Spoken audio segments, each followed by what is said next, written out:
আসসালামু আলাইকুম প্রিয় দর্শক, অন্য মঞ্চের আলোচনায় আপনাদের সকলকে আমন্ত্রণ জানাচ্ছি। সুপ্রিয় দর্শক, সাজ্জাদ কাদিরের শুভেচ্ছা নিন। আজকে সংসদে একটা গুরুত্বপূর্ণ ঘটনা ঘটেছে। আপনি বলুন তো, যে সংসদে আসলে কি পাশ হয়েছে? সন্ত্রাস বিরোধী আইন পাশ হয়েছে, অধ্যাদেশ পাশ হয়েছে, নাকি আওয়ামী লীগ নিষিদ্ধের জন্য একটা অধ্যাদেশ জারি হয়েছে সংসদে? আজকে আরো একটি গুরুত্বপূর্ণ অধ্যাদেশ আইনে পরিণত হয়েছে সংসদে, যে সেটি হচ্ছে দায় মুক্তি অধ্যাদেশ। জুলাই গণ অভ্যুত্থানে পুলিশ হত্যা সহ বিভিন্ন হত্যাকাণ্ড ঘটেছিল, তথাকথিত যে গণ অভ্যুত্থানে, তার জন্য দায় মুক্তি দেওয়া হয়েছে। আমাদের ওটি আলাপের বিষয় না, আলাপের বিষয় হচ্ছে আওয়ামী লীগ নিয়ে, আওয়ামী লীগ নিষিদ্ধের। আজকে পত্র পত্রিকা, বাংলাদেশের মিডিয়া আওয়ামী লীগ নিয়ে, মিডিয়ার হেডলাইন কি? আওয়ামী লীগ নিষেধাজ্ঞায় অধ্যাদেশ জারি হয়েছে। আসলে কি তাই? আসলে তো পাশ হয়েছে 2009 সালের সন্ত্রাস বিরোধী অধ্যাদেশ। অধ্যাদেশটা 25 সালে সংশোধন করা হয়েছিল। সেই সংশোধনের আকারে আওয়ামী লীগকে কিভাবে নিষিদ্ধ করা হয়েছিল? একটা নির্বাহী আদেশে নিষিদ্ধ করা হয়েছিল। আওয়ামী লীগকে নিষিদ্ধ করে অধ্যাদেশ জারি করা হয়নি, কিন্তু সন্ত্রাস বিরোধী আইনের সংশোধনী, তার আলোকে নির্বাহী আদেশ জারি করে আওয়ামী লীগকে নিষিদ্ধ করা হয়েছে। এবং সেই অধ্যাদেশটি আজকে আইনে পরিণত হলো, সংসদে এটাকে পাশ করা হলো। এখন যে 2009 সালের সন্ত্রাস বিরোধী আইনে কি ছিল, আর 2025 সালে আসিফ নজরুল এটাকে সংশোধন করে কি করেছিল, আমরা সেটি একটু দেখে আসি। 2009 সালের সন্ত্রাস বিরোধী আইন সংশোধন করে 2025 সালের 11 মে একটি নতুন অধ্যাদেশ জারি করা হয়েছিল আসিফ নজরুলদের নেতৃত্বে। এই অধ্যাদেশের প্রধান লক্ষ্য ছিল কোনো ব্যক্তি বা সংগঠনকে কেবল নিষিদ্ধ করাই নয়, বরং তাদের যাবতীয় রাজনৈতিক ও প্রচারণামূলক কার্যক্রম আইনগতভাবে বন্ধ করার পথ প্রশস্ত করা। মূলত 2009 সালের মূল আইনের 18 ও 20 ধারা সংশোধন করে এই অধ্যাদেশ জারি করা হয়। ধারা 18-এর সংশোধন কি সংশোধন করা হয়েছিল আমরা দেখি। মূল আইনে সরকারকে কোনো সত্তাকে নিষিদ্ধ করার ক্ষমতা দেওয়া হয়েছিল, তবে 2025 সালের অধ্যাদেশের মাধ্যমে এতে নতুন একটি বিধান যুক্ত করা হয়। সরকার এখন থেকে কোন সত্তাকে কেবল নিষিদ্ধই নয়, চাইলে সেই সত্তার যাবতীয় কার্যক্রম নিষিদ্ধ ঘোষণা করতে পারবে। এটি সরকারকে কোন সংগঠনের অস্তিত্বের পাশাপাশি তাদের কর্মকাণ্ডের উপর সরাসরি আইনি নিয়ন্ত্রণ দেয়। আগে সংগঠনকে জাস্ট নিষিদ্ধ করার ক্ষমতা দেওয়া ছিল, অর্থাৎ একটা সংগঠন XYZ নামের একটা সংগঠন, সেটা নিষিদ্ধ, কিন্তু কার্যক্রম নিষিদ্ধের ব্যাপারে কিছু বলা ছিল না।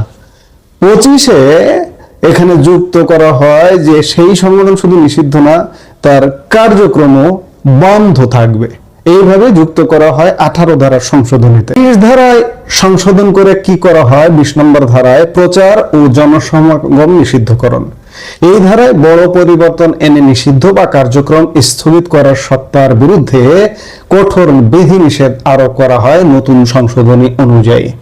মিডিয়া ও অনলাইন প্রচারণা নিষিদ্ধ সত্তার পক্ষে কোনো প্রেস বিজ্ঞপ্তি প্রকাশ বা মুদ্রণ করা যাবে না। এছাড়া গণমাধ্যম, অনলাইন প্ল্যাটফর্ম ও সামাজিক যোগাযোগ মাধ্যমে কোনো ধরনের প্রচারণা চালানো যাবে না। এটা এই যে 25-এর 11 মে যে সংশোধন আনা হয়েছে, তাতে যুক্ত করা হয় যে প্রচারণা চালানো যাবে না। আগে এগুলো ছিল না 9 সালের সন্ত্রাস বিরোধী আইনে। জনসমাবেশ, এই সত্তার পক্ষে কোনো মিছিল, সভা সমাবেশ, সংবাদ সম্মেলন আয়োজন করা বা জনসম্মুখে বক্তৃতা প্রদান সম্পূর্ণ নিষিদ্ধ করা হয়েছে। অর্থাৎ নতুন অধ্যাদেশে এগুলো নিষিদ্ধ করা হয়েছে। আগে শুধুমাত্র সংগঠন নিষেধ করা যেত। এই অধ্যাদেশটি জারির পরদিন অর্থাৎ 11 মে অধ্যাদেশটা জারি করা হয়েছে, করে 12 মে 2025 তারিখে এই আইনের ক্ষমতা বলে রাজনৈতিক দল হিসেবে আওয়ামী লীগের কার্যক্রম স্থগিত ঘোষণা করা হয়েছিল, নিষিদ্ধ নয়। পরবর্তীতে 2026 সালে এই অধ্যাদেশটিকে স্থায়ী আইনে রূপান্তরের জন্য জাতীয় সংসদে সন্ত্রাস বিরোধী বিল 2026 পাশ করা হয়, এবং সেটি আজকের দিন, আজকের ঐতিহাসিক দিন সংক্ষেপে বলতে গেলে এই সংশোধনের মাধ্যমে কোনো সংগঠনকে নিষিদ্ধ করার পাশাপাশি তাদের ডিজিটাল এবং শারীরিক উভয় ধরনের কার্যক্রম বন্ধ করার আইনি ভিত্তি নিশ্চিত করা হয়েছে। 2025 সালের 12 মে তো কার্যক্রমগুলো অধ্যাদেশ জারি করে নিষিদ্ধ করা হয়েছে। তবে আজকের এই অধ্যাদেশটি পাশ হওয়ার আগে গত কয়েকদিন একটা আলাপ ছিল যে এই নিষিদ্ধ সংগঠনগুলো যদি কোনো কার্যক্রম করে, সেটা আওয়ামী লীগ হোক অন্য নিষিদ্ধ সংগঠনের ক্ষেত্রেও কিন্তু প্রযোজ্য, একই কথা। যদি কোনো কার্যক্রম করে শাস্তির বিধান যুক্ত করার কথা ছিল, 4 থেকে 14 বছরের শাস্তি বিধান, সাজা, জেল, কারাগার, কারান্তরীণ, এইসব শাস্তির বিধান যুক্ত করার কথা ছিল, যুক্ত করা হয়নি। কিন্তু এই আইনের সংশোধনী আর কোনো আনা হয়নি।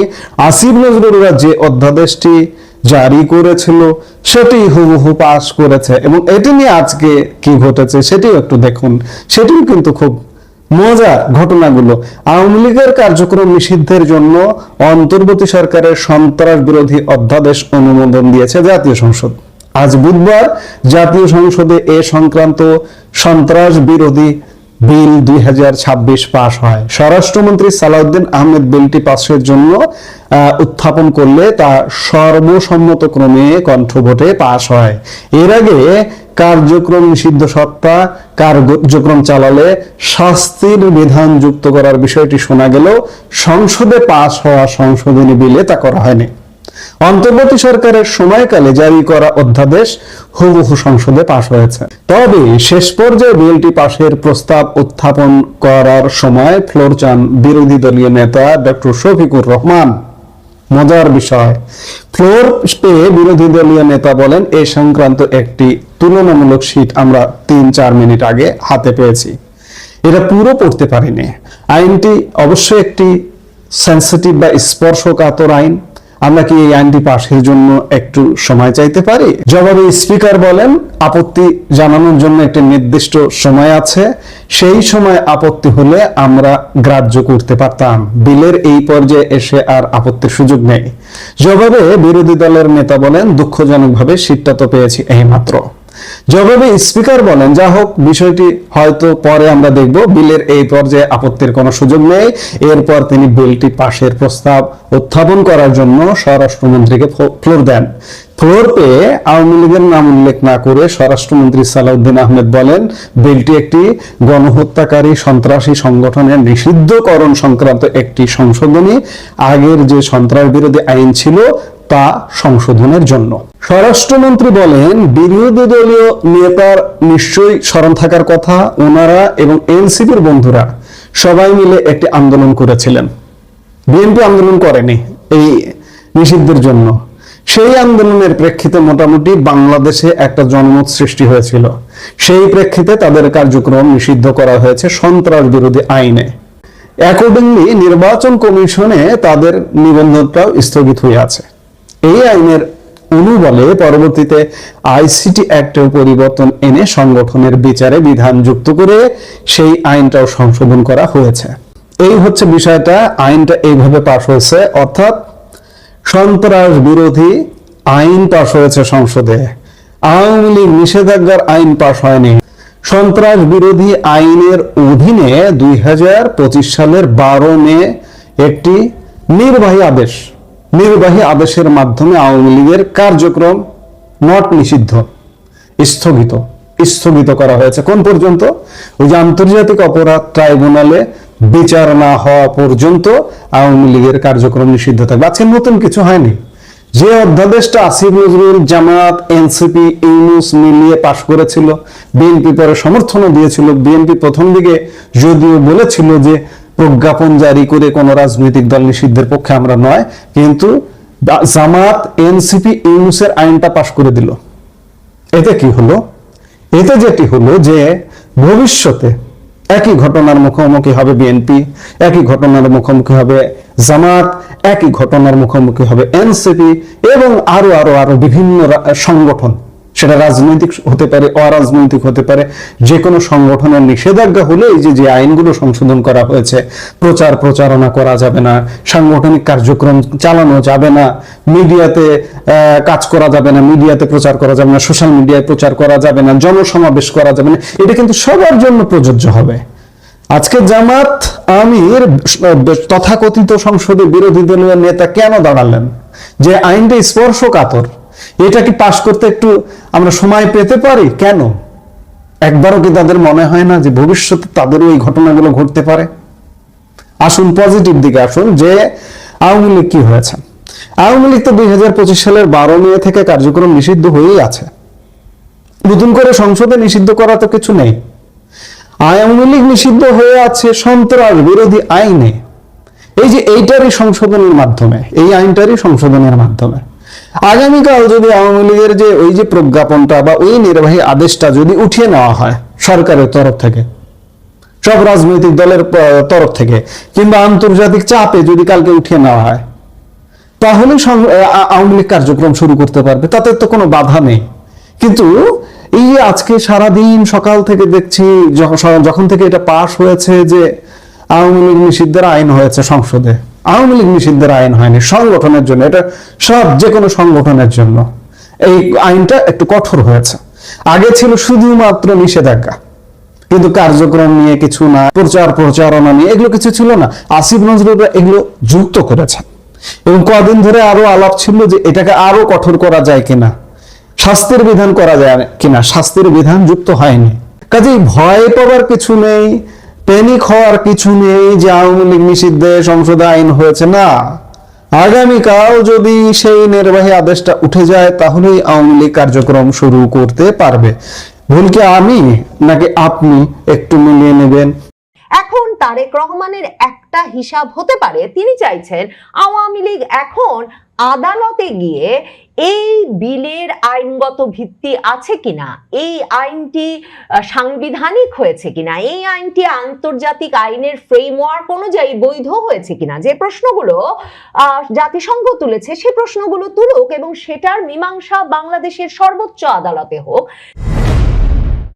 প্রধানমন্ত্রী তারেক রহমান 17 বছরের নির্বাসিত জীবন শেষে ঢাকায় মাটিতে পা রেখেই বলেছিলেন আই হ্যাভ আ প্ল্যান, এবং সেই প্ল্যান তিনি করে রেখেছিলেন যে সংসদে যখন নিরঙ্কুশ সংখ্যাগরিষ্ঠ দলের প্রধান হবেন তিনি, তখন এটা সংসদে নিশ্চিত করবেন যে একদিকে যেমন গণভোট অধ্যাদেশটি কিছুতেই বিল হিসেবে সংসদে আসবে না, এবং ওইসব জুলাই সনদ পাশ টাশ নিয়ে সংসদে অনেক আলোচনা চলবে বটে, কিন্তু সেসবে বিএনপি কর্ণপাত করবে না, তেমনি আওয়ামী লীগ নিষিদ্ধ করে যে অধ্যাদেশ অন্তর্বর্তীকালীন সরকার জারি করে রেখেছিল সেটা কোনো দাবি দেওয়ার আগেই আইনে পরিণত করা হবে।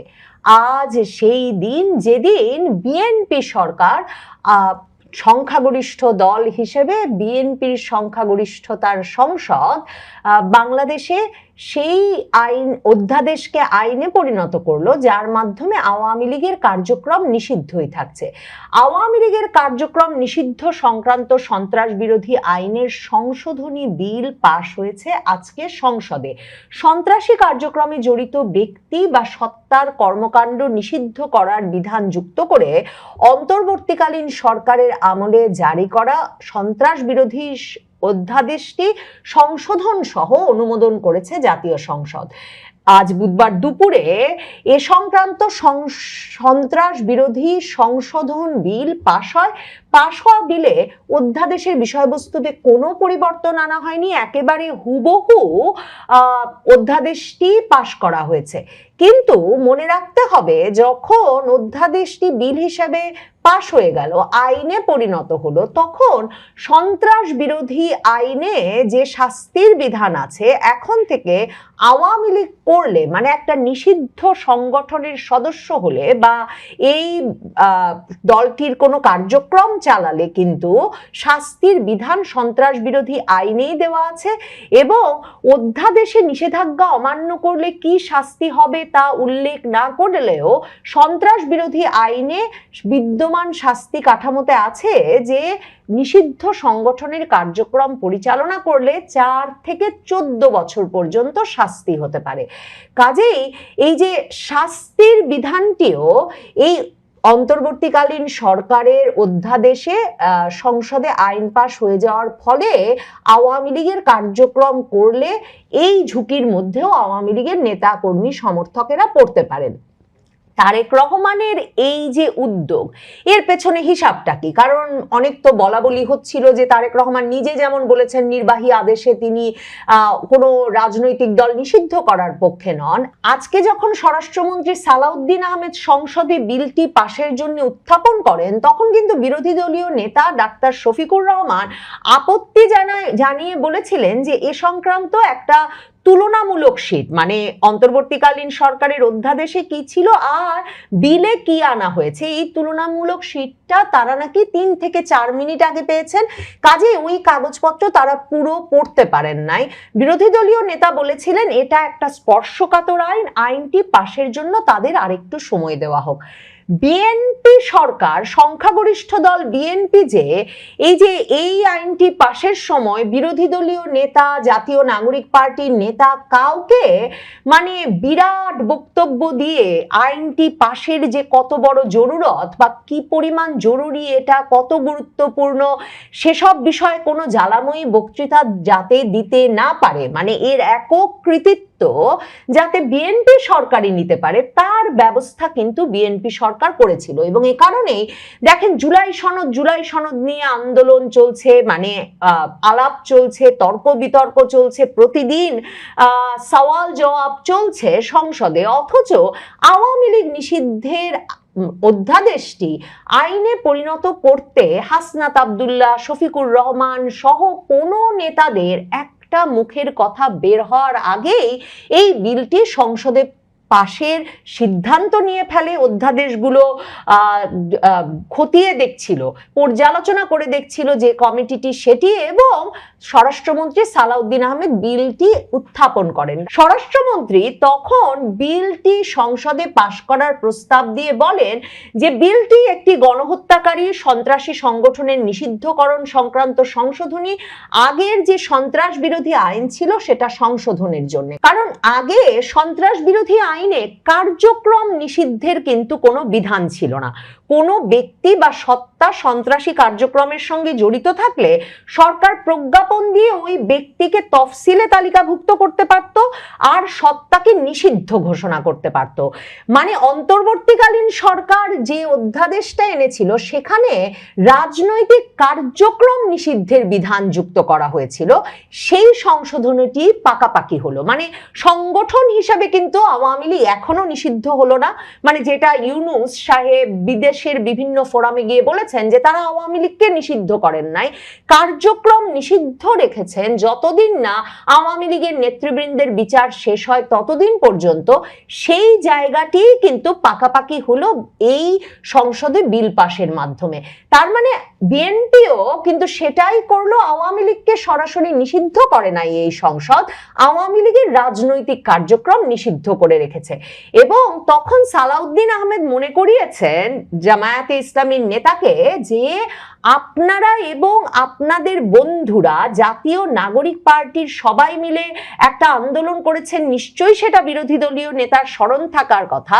সেই আন্দোলনের প্রেক্ষিতে মোটামুটি বাংলাদেশে একটা জনমত সৃষ্টি হয়েছিল, সেই পরিপ্রেক্ষিতে তাদের কার্যক্রম নিষিদ্ধ করা হয়েছিল সন্ত্রাস বিরোধী আইনে। সেই অনুযায়ী নির্বাচন কমিশনে তাদের নিবন্ধনটা স্থগিত আছে। এই আইনের অনুবলে এই পরবর্তী সময়ে 47 অনুচ্ছেদ অনুসারে আইসিটি অ্যাক্টেও পরিবর্তন এনে সংগঠনের বিচারে বিধান যুক্ত করে সেই আইনটাও সংশোধন করা হয়েছে। সেই বিলটি কণ্ঠভোটে পাশের প্রস্তাব করেন সালাউদ্দিন আহমেদ এবং পাশ হয়ে যায়। মানে দেখেন তারেক রহমানের সবচেয়ে নির্ভরযোগ্য ব্যক্তি বলে যাকে মনে হচ্ছে এই সরকার গঠনের পর, সেই ব্যক্তি কিন্তু সংসদে দাঁড়িয়েও বলেন নাই যে তারা ওই আন্দোলনে ছিলেন যে আন্দোলন থেকে আওয়ামী লীগ নিষিদ্ধের দাবি উঠেছিল। 2025-এর মে মাসে 8 তারিখে হঠাৎ করে হাসনাত আব্দুল্লাহ মানে একেবারে দপদপ করে হেঁটে তিনি যমুনার সামনে চলে যান এবং গিয়ে একদম একা একাই প্রায় কয়েকজন মাত্র নেতাকে সাথে নিয়ে, সেখানে নাহিদ ইসলাম, সার্জিস আলম কেউ তার সাথে ছিল না, একরকম তিনি রেগে মেগে গিয়ে উপস্থিত হয়ে বলেন যে আওয়ামী লীগ নিষিদ্ধকরণের কোনো উদ্যোগ দেখা যাচ্ছে না, আওয়ামী লীগকে এখনই নিষিদ্ধ করতে হবে। তারপর সেই গভীর রাতে মানে বৃহস্পতিবার রাত 10টার পরে তিনি যমুনার গিয়ে বসবার পর সেখানে গিয়ে ছাত্র শিবিরের নেতাকর্মীরা যুক্ত হতে থাকেন, যুক্ত হন জামায়াতে ইসলামী, খেলাফত মজলিস, হেফাজতে ইসলাম বাংলাদেশ সহ বাংলাদেশের ইসলামপন্থী দলগুলোর নেতারা, এবং তারপর শতাধিক নেতা কর্মী মিলে একটা জমায়েত তারা 9 তারিখেও চালিয়ে যান। 9 তারিখে জমায়েত আরেকটু বড় হয়, কিন্তু সেখানেও বিএনপি বা ছাত্র দলের কেউ গিয়ে যোগ দেয় না। সরকার বিরাট ব্যারিকেড করে ওই জমায়েতটিকে বড় করে দেখানোর চেষ্টা করলেও সংবাদ মাধ্যমের খবরে পরিষ্কার সবসময় কয়েকশো থেকে সর্বোচ্চ কয়েক হাজার লোককে জড়ো করতে পেরেছিল ওই সমাবেশে হাসনাত আব্দুল্লাহরা। 10 তারিখ আসিফ নজরুল, সৈয়দা রিজওয়ানা হাসান সংবাদ মাধ্যমের সামনে উপস্থিত হয়ে ঘোষণা দেন যে নির্বাহী আদেশের মাধ্যমে প্রজ্ঞাপন জারি করে অন্তর্বর্তীকালীন সরকার আওয়ামী লীগের রাজনৈতিক কার্যক্রম নিষিদ্ধ করার ঘোষণা দিয়েছে।